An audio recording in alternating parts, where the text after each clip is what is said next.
Dans la petite chambre parentale, 2 impacts de balles, 4 cm de diamètre, des balles perdues et des locataires prostrés, choqués. Ça a traversé le volet et le vitre, ici aussi, le volet et le vitre aussi. Voici la scène, filmée par un voisin. Samedi vers 23 h, une fusillade au pied de l'immeuble. Voilà, tu vois.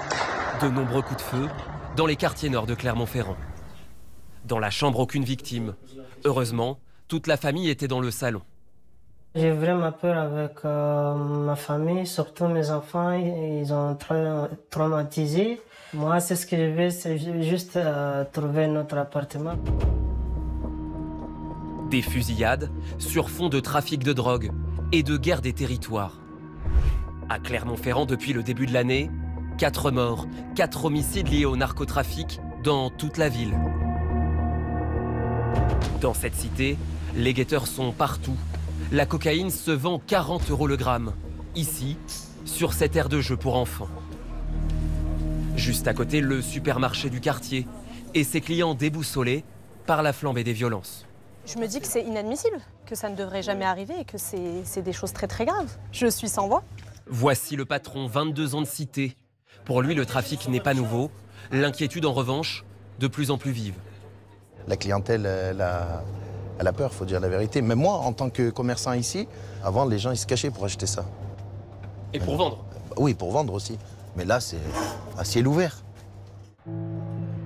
Du trafic dans les banlieues, mais aussi désormais en plein centre-ville de Clermont-Ferrand. À 5 minutes de la gare, une maison aux airs de prison. Ici, les habitants se sont barricadés. 2 500 € de barbelés cet été contre les guetteurs. Il montait à travers l'arbre et le guetteur s'allongeait ici et guettait à l'ombre jusqu'à dans l'autre arbre sur les 2 rues, avenue d'Italie, dans les 2 sens. Voici les guetteurs photographiés avant l'installation des barbelés. Vous descendez de l'arbre, s'il vous plaît, vous êtes sur une propriété privée. Depuis, certains s'installent sur les boîtiers électriques juste en dessous. Les riverains se disent à bout de nerfs. Ma fille ne veut plus sortir de la maison en vélo parce que quand on veut rejoindre la piste cyclable, ils sont ici. La fois dernière, il y en a un qui a sorti le pistolet en disant « Toi, t'y passeras ce soir ». Je peux vous dire, quand vous avez 10 ans, c'est impressionnant. Dans ce petit immeuble à proximité, certains ont décidé de déménager. Il y a 4 personnes qui sont parties dans les 9 derniers mois. Sur combien de personnes en tout? Sur 6. Sur 6 logements. Allez, les draps. Elle aussi va quitter son appartement. Un carton. Pour fuir la cage d'escalier parfois squattée, les multiples cris et les coups de feu dans la nuit. Vous avez hâte? Oui, j'ai hâte, ouais, j'ai hâte. Moi, j'ai besoin de sérénité, j'ai besoin d'autre chose. J'ai vu trop de choses, ça me hante. Toute la journée, je parle de ça. Voilà, c'est compliqué, non. Alors, comment reconquérir les points de deal? Comment faire plier les trafiquants?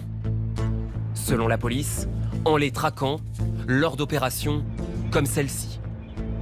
Affirmatif pour les enquêtes, top avance.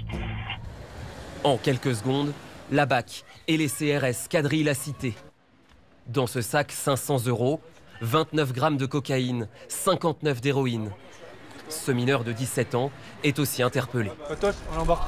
C'est comme ça qu'on déstabilise le point, qu'on parvient à retirer de la circulation des matières stupéfiantes. Donc c'est toujours ça qu'on retire de la circulation. La tâche semble immense. Clermont-Ferrand compte 5 points de deal. Certains accueillent jusqu'à 700 clients par jour.